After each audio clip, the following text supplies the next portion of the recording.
Hello, and welcome to What's Your Geek, where I talk about what I'm passionate about, what you're passionate about, and what's cool, fun, and awesome in role-playing games and gamers games from the perspective of an ASPE. So let me define a couple of things for you. One, what's a gamer's game? Well, role-playing games, I think, are a little more obvious. Things like Dungeons & Dragons, Pathfinder, 13th Age, Shadow of the Demon Lord. I've been talking about role-playing games so far, so if you're watching, you probably already know what they are. Gamers games, a little more subjective, but what I'm trying to say is it's beyond things like Monopoly or Life, Candy, Candy Lane, those kind of games, right? A gamer's game is a little more complicated, more interested. Probably things like Risk, War of the Ring, anything you've got a lot of chits or miniatures or dice. Those are kind of gamers sort of games. Pathfinder Adventure card game, one I'm very passionate about, I would consider a gamer's game. So, welcome back, and this is part 2 of my review of Shadow of the Demon Lord, a game I am really excited about, super happy to talk about, and looking forward to getting more into as I'm starting the campaign next week based on Shadow of the Demon Lord, or it's going to be Shadow of the Demon Lord campaign. Anyway, so I've got a lot of things I want to get to, so much so that I even wrote up some notes here. First of all, I did want to say there was something that was kind of funny in the previous one. I was showing off these giants that I had gotten from Miniature Market, and I was talking about, oh, this one's kind of cool because the sword kind of comes off, right? See that? The sword comes off his arm. And what I noticed is, the funny thing was I noticed is one of the fire giants actually had a missing arm that I didn't realize was missing because I wasn't paying attention. And this is the fire giant that I was showing, and this actually is his when I showed him in the video, he was like this. I didn't realize, but that is like there's no arm there. There's an arm, but there's no hand there, right? And then I was looking in the box and I missed it. And he comes with a big, giant, flaming sword, probably like a great sword, but this guy is so tough, he wields it in one hand. Anyway, just wanted to show you this miniature is actually even cooler than I thought. Also, I talked about Grogg Nerds last time. I don't know if you guys remember, but a Grogg Nerd is someone, this is kind of a subjective definition, but it's someone who is basically, I think it was first kind of used when first edition D&D came out. There was only first edition D&D. There was nothing else, right? So everyone was sort of playing that. And then when they started coming out second edition, and maybe even more so in third edition, there's some people that said, no, I like the edition that I'm playing. I'm not going to go play the new edition, right? And so this term Grogg Nerd was applied to these people, and it might actually probably that term wasn't probably just created then. It might have existed, I think, for something else. But anyway, I really never understood that because when third edition came out, I hadn't played since first edition. I took a long break, and I really liked third edition, like all the changes it did. And then when fourth edition came out, I was even more excited, loved it even more. But the fifth edition came out, and I was like, oh, I'm now a Grogg Nerd because this is not my edition. This is not my favorite game to play. So I did want to update one thing from the previous video when I was talking about ability scores, only adding to attack rolls and not damage rolls. It means it really makes it easier to control the amount of screen time a monster has. What I mean by this is, in general, monsters are there to be killed, to be mowed down by the players, right? So they have a certain amount of time they're going to exist in the combat before they die and go bye-bye. And some monsters, like orcs, goblins, mooks, or just hordes of zombies or skeletons, are just kind of there. And they might have one kind of cool thing like skeletons, maybe they can like take a saving throw when they get knocked to 0 to rise back from the dead. That's something that occurs in 5e. But some monsters are special or cool. Like maybe you've got an evil necromancer, and it's been like 5 sessions, and the party's been working against his minions and his henchmen and his undead masses, and they finally get to confront him in his lair. And this undead necromancer's got these really cool powers, and you can't wait to unleash this. And then the players get in there, and it's like bam, bam, bam. They just pile on a ton of damage and kill him, and he gets to do nothing and show off his cool powers. Well, the cool thing about Shadow of the Demon Lord is because damage is so much more tightly constrained, because the ways of adding to damage are much more limited, right? Because you can't use your ability scores. It means that you can have more control over how much screen time the monster has based on how many hit points you give it, right? And you can it's easier to map out like what the expected output is. And I'm not saying you can't do it in other games, but there's just more when you can start adding damage, from your ability scores, and players have much more flexibility in other systems like Pathfinder or D&D, 5e, 3e, even 4e for that. Actually, 4e is a perfect example of where that happened. It makes the players a lot more deadly, and it makes it more unpredictable.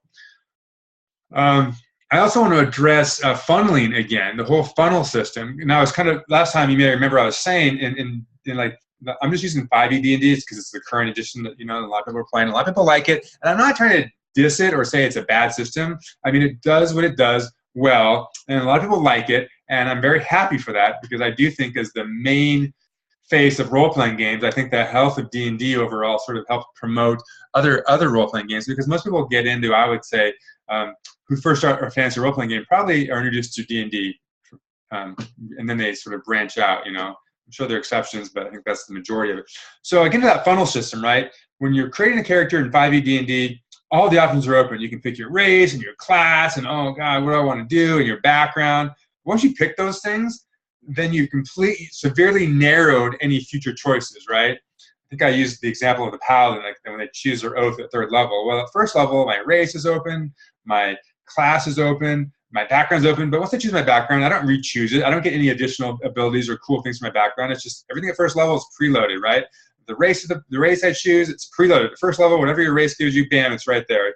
And then your class, you start to get things as you advance. But at 3rd level is when I make my choice of what oath I'm going to take. After that, it's pretty much like you just continue to take those choices. Now, at the 4th, 8th, etc. levels, you get to choose a feat if you're using feats, or you can choose a +2 to 1 ability score, or a +1 to 2 different ability scores.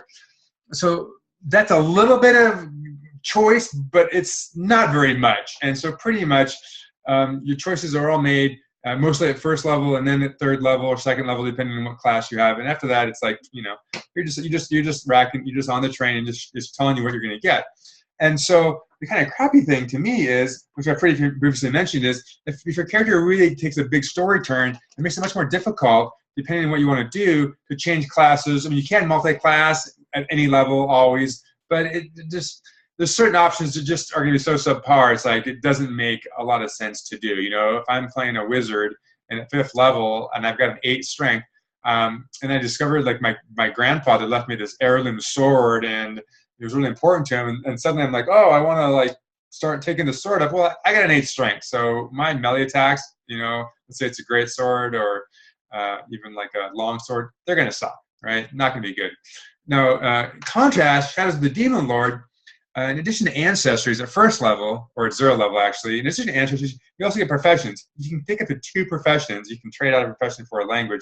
But this is another way you can customize yourselves, because you might be thinking like, oh, if everyone can only choose an ancestry at 0 level, we're all pretty much the same, right? Except the professions can really add a lot more detail in your background and your role playing. But then at 1st level, you get to choose between 4 novice paths, right? And this is cool because the novice paths have additional abilities and stuff past 1st level that they will continue to give you at 2nd level and again later on. And also even your ancestry again later on will continue once more to give you some additional stuff that they'll unlock. So it's cool because you make these choices, but it's not like you're also continuing to benefit from them later on. And then again at 3rd level, you take your expert path, and there's 16 expert paths to pick from, right? Can you see the funnel? It's getting wider and wider. Well, wait a minute. Let me blow your mind. 7th level, you choose your master path, and it is 64. Look, my hands off the screen. 64 paths you can choose from. So if you're a mathematician or just kind of thinking about that, it's like every time it quadruples, right? You go from 4 to 16 to 64. You're quadrupling the number of choices. And that's just in the basic book, right? You remember I mentioned last time I said Shadows of the Demon Lord Companion, this stuff Rob Schwalb says in here is pretty much, it could have been in this book. They could have been interchanged, right? But for the purposes of what I'm talking about, and even though I've hardly encouraged you to get the Demon Lord's Companion, I'm only going to really talk about in this review the Shadow of the Demon Lord, because I don't want to assume that you did get it, right? But if you do add that in, you're going to have even more expert paths and master paths to choose from, so even more options. But I'm just kind of, for the purposes of this, I'm just keeping it to the main core rulebook. And one thing that I really think that I'm very happy about, and I think 4th edition did this very well, and unfortunately a lot of people didn't like the way it did it, it solved the problem of the linear fighter and the quadratic wizard. And in case you don't know what that means, the linear fighter, it means the fighter slowly progresses over time, you know, every level they get a little better, right? The wizard starts off really weak, and the fighter is like in many ways more superior, stronger, able to stand the monsters better. And the wizard kind of stays that way, right? And then there's key levels where you get to jump, right? Like 5th edition D&D, at 5th level, you get access to 3rd level spells, which includes Fireball. Suddenly, like, bam, things start happening. And as you go up, it's like the wizard gets these bumps.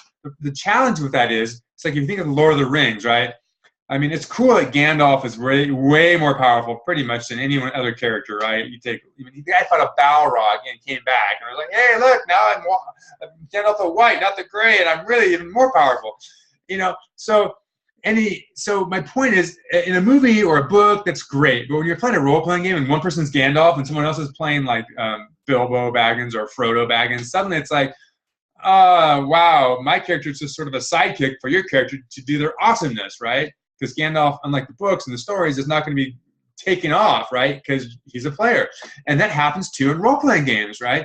That happens with the magic users classes, where they just tend to get more powerful, at later levels, whereas the fighters, the rogues, these non-spell-based classes just tend to kind of get a little bit better. And Shadows of the Demon Lord, to me, really solves that problem because they have 30 different traditions of magic. I think 5e D&D has 9 different traditions. And the cool thing about it is that you don't just get to choose from all these unlimited spells. You get a small selection of spells to choose from. And because it's so, such a broad base of spells, it means you can't really get every optimal spell and be able to solve every situation. It makes the non-spell casting classes much more commensurate with that. And in 4th edition D&D, they really solved that by giving everyone like what they call powers, right? And it kind of, in a way, if people saw it, turned everyone into a magic user. And I think in a way it kind of did, but I think in a cool way, because it wasn't like they were all doing the same stuff. The paladin wasn't casting Fireball just because he had powers. He was doing something like, maybe censoring his enemies or calling down holy light. And the fighter wasn't like healing people like the cleric did, right? The healing spell, but he could like charge his enemies and mow through the battlefield. So I thought it was very evocative and very cool. And I was sad to see in 5th edition that basically that same problem came back. And people might say, oh, it's not nearly as bad. Oh, the wizards aren't nearly as powerful because they have to concentrate on spells. You can't have haste and fly and all this stuff at once because these spells require concentration. Means you can only have one spell that requires concentration at a time. So it limits the amount of different effects you can have going on, right? But I think the Shadow of the Demon Lord does it one step even better. Their concentration on a spell is a full action. So if you're concentrating on a spell in Shadows of the Demon Lord, that's all you're doing. And you can move, but you're not also attacking, right? So to me, it even further tones down the power and the use of the magic.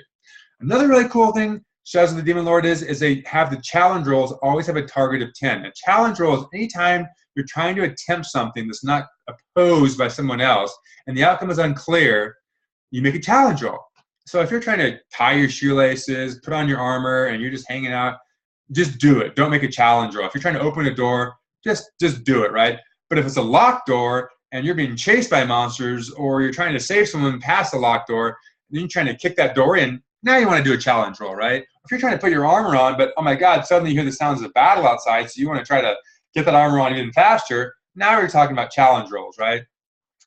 And having a 10 is a great number because it's a D20-based system. So that means without any modifiers, without any external circumstances, you're going to succeed about 55% of the time, right? But then you can start adding in your ability scores or banes or boons, and it can adjust it up or down. It makes it a nice, flat, easy number. And part of the challenge can be when you have varying difficulty classes, which is what D&D 5e and I think 4e2 referred to instead of challenge rolls. You have variable numbers, right? And so in 5e it might be like, oh, to climb this cliff is a DC 15, but oh, it's raining and it's slick, so now it's a DC 20.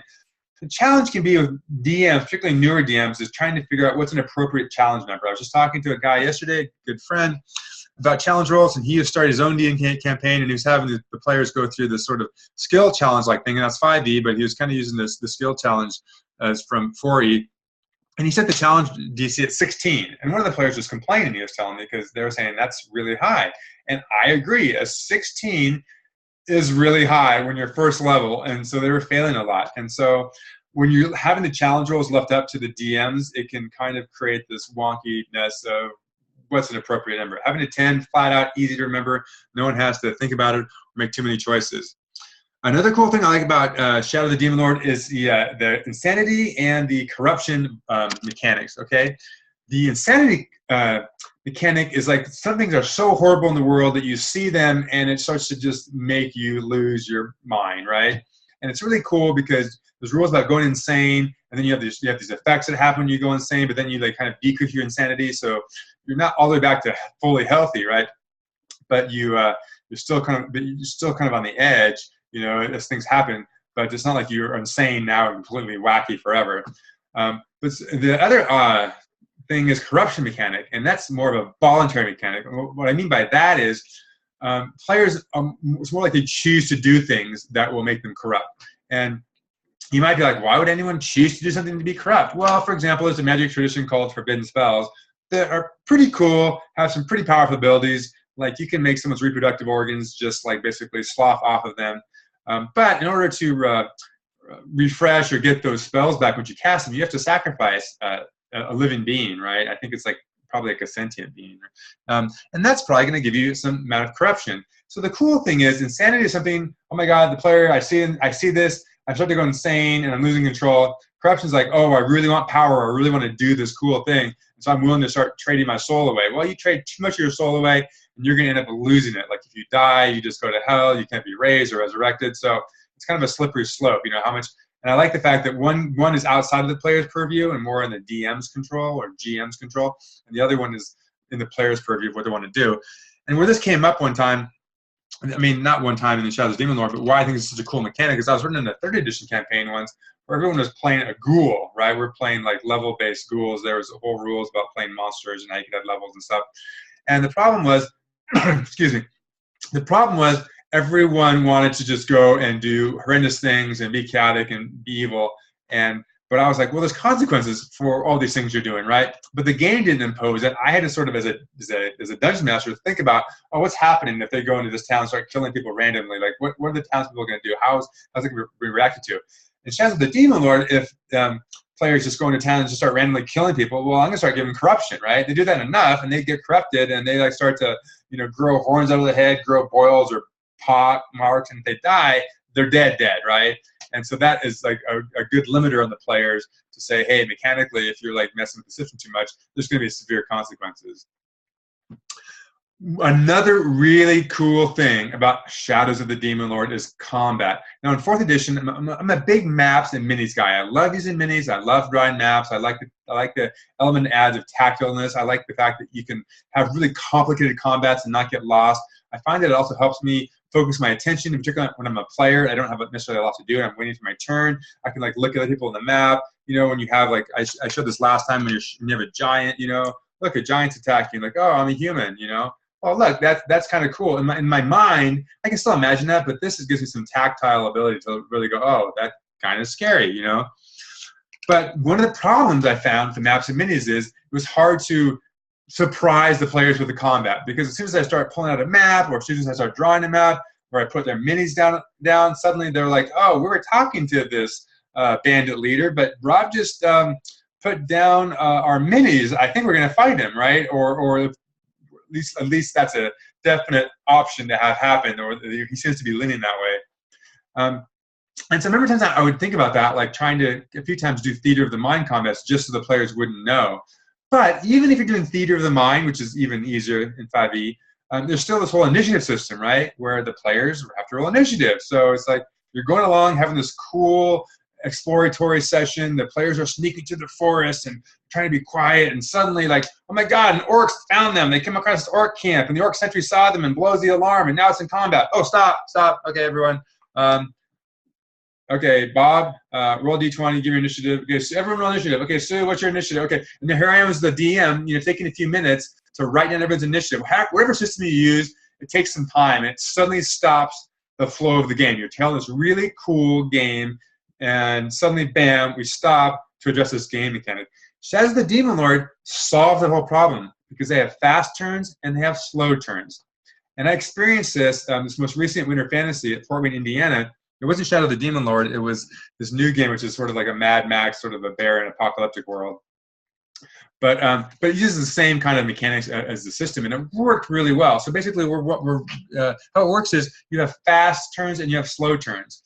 And the players always get to go first. And the players get to decide their order of initiative, right? So the players get to decide among themselves, So the GM just says, who's taking a fast turn, right? So you're going along suddenly, oh my God, the orc sentry blows his alarm. As a GM, I look, I go, okay, who's taking a fast turn? Well, Bob and Sue, you're taking fast turns, great. You know, Jerry and Mike, you're taking slow turns, great. Okay, Bob and Sue, who goes first? Then, okay, Bob, you go first, great. Bob takes his fast turn, which means he only takes a single action or a move action. Not even a move action, just a move. He can move or take an action, but not both, right? So that's the benefit of taking a fast turn is you get to go first, but you're limited. If you take a slow turn, you get to take your move and you also get to take your action, right?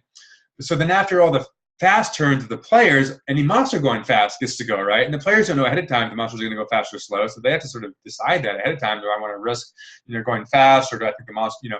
So it makes it kind of cool, but there's no break, right? You just go right into combat. You go right from the narrative of the storytelling or the exploration, or it could be a role playing that goes south and ends in a fight. You go right into combat, right? You don't have to like spend any time with initiative, and every turn you redo that, right? So just because I went fast on turn 1 doesn't mean I can't choose to go slow on turn 2, right? And so just because Bob went first on turn 1 in the fast round doesn't mean Sue can't go first in the next round if she goes fast, or Mike, who went slow, can go first as the fast player. So it gives the players even more tactical initiatives to decide how they want to do things to help their cause, and it makes the players heroic by saying, you guys get to go first in both fast and slow turns of combat. But the main benefit is that there's no more initiative, there's no more time out of time where you have to stop the whole game to make this whole thing happen, right? Oh, man, I love this game so much, and I'm so excited to play it. I do have to say that there's one thing, because I don't want to say everything's great, because no one's perfect, and nothing made is perfect. And one thing I did notice, and I do love this game, so this might be a little nitpicky, but I feel like it's important to, you know, point out a couple things. And one is the afflictions you have, which are basically conditions. And there's 4 afflictions, and there's many afflictions, but there's 4 in particular that all apply the same mechanical condition. It's all attack rolls and challenge rolls are made with 1 Bane, which means you roll a d6 and you subtract that from, you know, whatever your d20 rolls you're trying to do. And of course, if you have boons and Banes, those cancel each other out until you're just left with one or the other. So if I have 2 Banes and 3 boons, then I just have 1 boon basically. But diseased, poisoned, impaired, and fatigued all have that same mechanical condition. All attack rolls and challenge rolls are made with 1 Bane. To me, what I would say is, if you're diseased, poisoned, or fatigued, you're impaired, right? Just have a single impaired condition, and then disease, poison, fatigue, all imply the impaired condition. So you don't have to like have 4 different things. It just seems a little extraneous. And in a system that was really done really tightly and really well, I kind of find it a little odd that he did include those different things. Another thing I want to talk about is play aids. Someone who likes maps and minis, maybe no surprise to you that I love player aids. So for my upcoming Shadows of the Demon Lord campaign, I have backed a recent Kickstarter.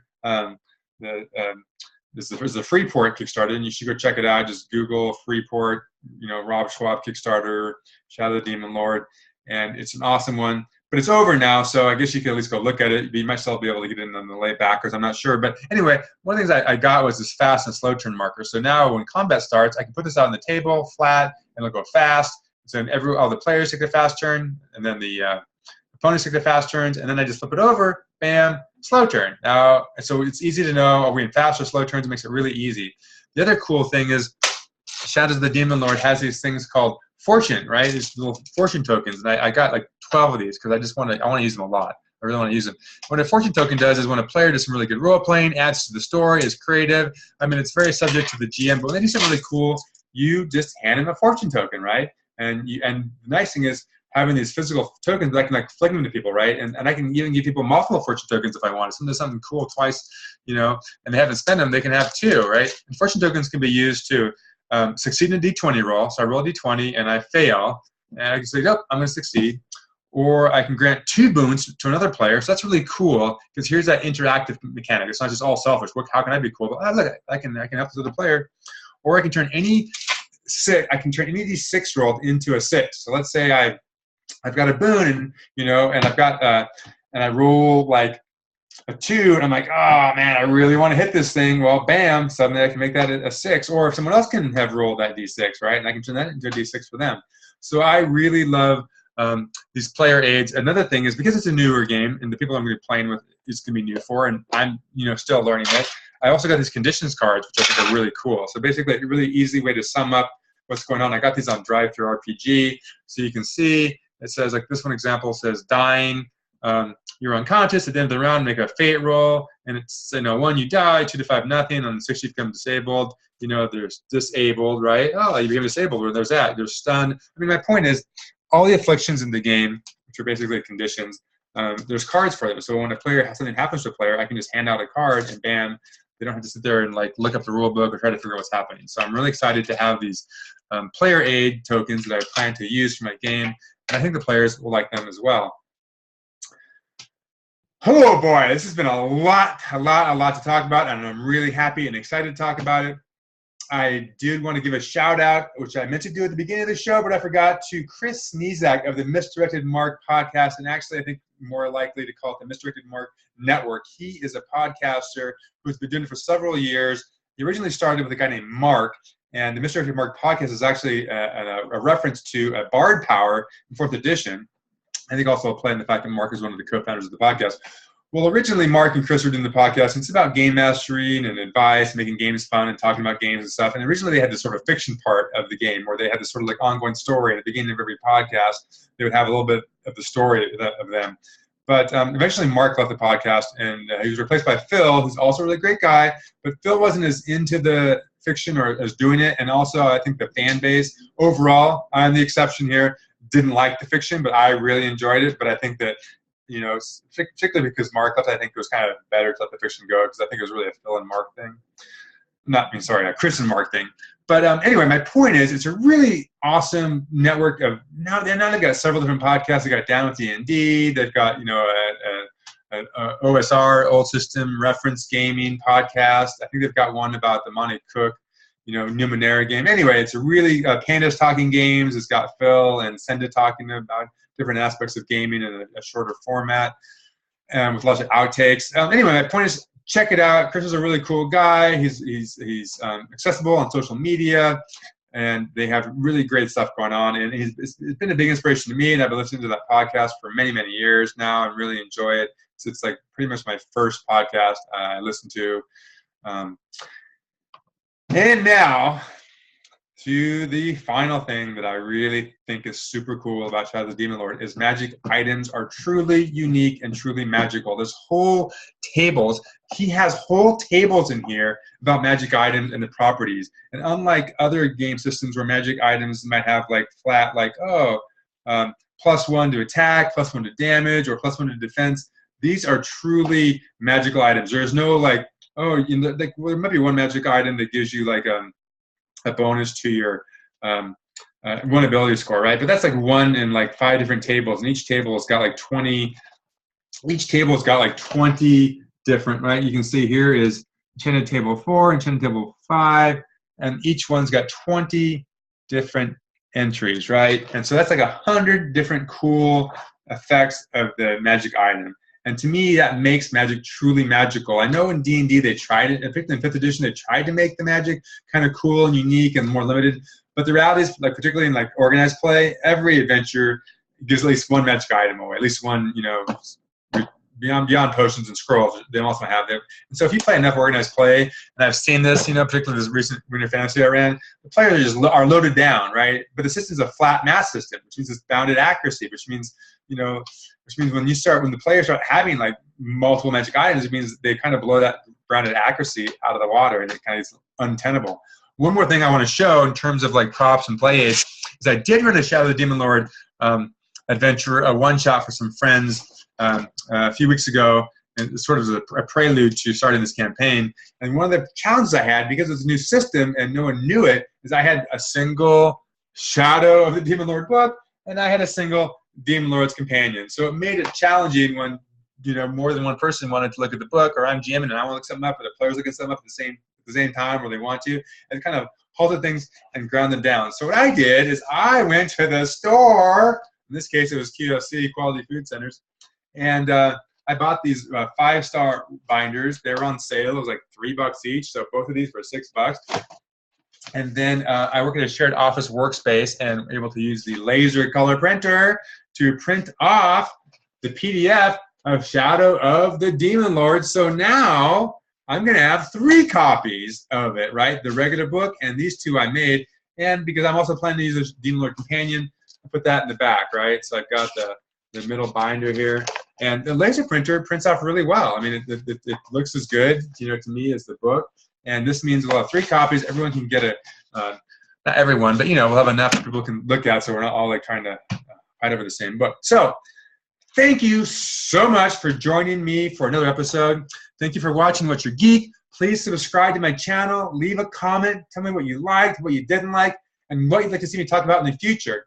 Next Friday's episode, I'll have my 3rd and final review for Shadow of the Demon Lord, where I'll talk about an actual play session I had as both a game master and as a player. Now, the player one won't actually be the Shadow of the Demon Lord. The player one's going to be the one I played at Winter Fantasy, and that was more the Mad Max type version. But I will also talk about the Shadow of the Demon Lord campaign I'm starting, because I'm going to have a session prior to my next episode I'm going to release next Friday. So please come back. I'm really committed now to having regular Friday releases of my videos. In fact, this Friday, Cinco de Mayo, you know, May 5th, right? May 5th. I'm actually recording on May 5th as we speak. My big geek plans to party is my wife's out of town on a business trip. So my big geek plan is to probably try to do some organization of my miniatures. Speaking of my miniatures, I am back at home base with all of my miniatures. I actually have 9 of these cases that were originally from IKEA with all these miniatures, and I do plan on doing some in-depth reviews of these miniatures. But that is something to come in a later episode. So until next time, roll a D20.